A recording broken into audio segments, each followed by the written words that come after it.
simple radio fix turned into a bit of a nightmare. The original radio that came in this van, which had all the Bluetooth and the USB charge and everything that the customer needed, suddenly went off.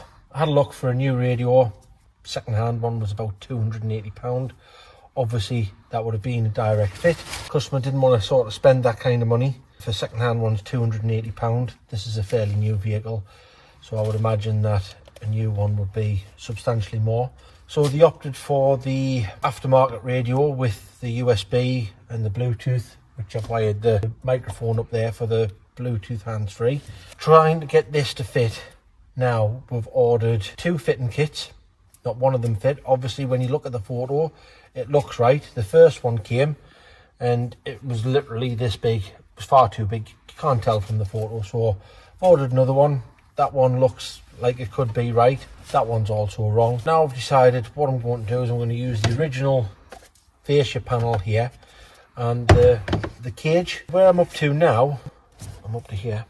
I've screwed the cage in place to the outer exterior where it's not going to affect anything else. I'm trying to slide the radio in and it won't click in. So I believe the point we're at now is there's so many wires behind this thing that it's not actually going all the way home, and it must only need to go in maybe it's 1 millimeter, but for some reason there's something at the back that I just can't quite see.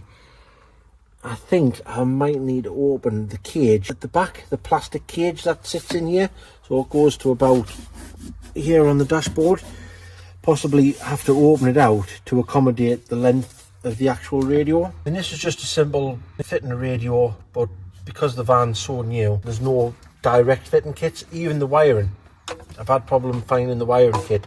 There's some of them turn up and they're half right, and then there's another one that's half right, and kind of had to make one fit out of the pair of them. They need to be able to charge the phone up from the USB port. Also couldn't charge up from the 12-volt socket because that one was broken. It was actually missing.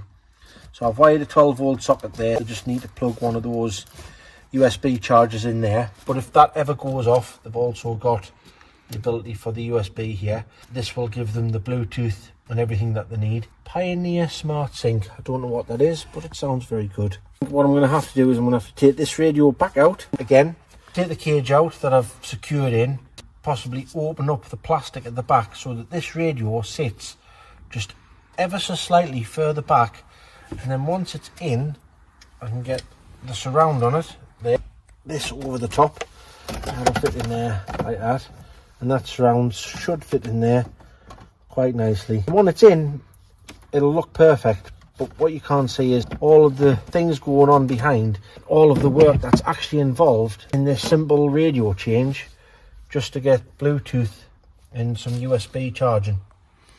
So this is a 2021 on a 21 plate Vauxhall Movano. There's a few things say it's a Movano B, a few things say Movano C when I've had a look. I don't know if anybody else, I don't know whether these come in camper van form, in which case there'll be plenty of people out there that have probably tried to do the same thing. Let us know if you've had any success finding the right fascia fitting kit, wiring kit for this particular model.